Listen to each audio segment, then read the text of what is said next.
नमस्कार, स्वागत है आपका हमारे चैनल पे।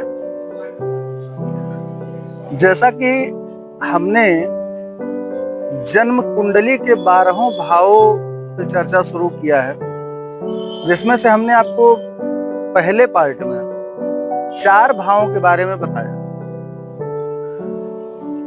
अब उसके आगे के जो भाव हैं, उसके बारे में 4 भावों के बारे में हम और चर्चा करने जा रहे हैं। जन्म कुंडली का जो 5वां भाव होता है, ये हमारे संतान को बताता है, हमारी शिक्षा को बताता है, हमारे भावनाओं को बताता है, प्रेम को बताता है।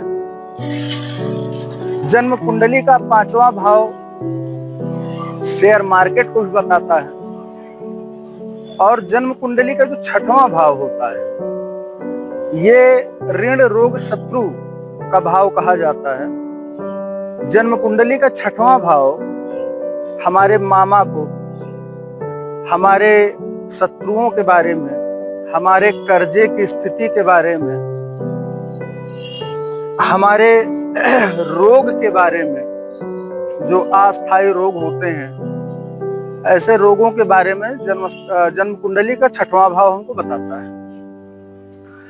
जन्म कुंडली का 7वां भाव, जो कि हमारे पार्टनरशिप का भाव होता है, मारक भाव भी होता है। हमारी धर्म पत्नी या हमारी वाइफ या हमारे हस्बैंड कैसे होंगे, इसके बारे में बताता है। और जन्म कुंडली का 7वां भाव हमारा पार्टनरशिप में कोई व्यवसाय चलेगा कि नहीं चलेगा, व्यवसाय को भी डिनोट करता है।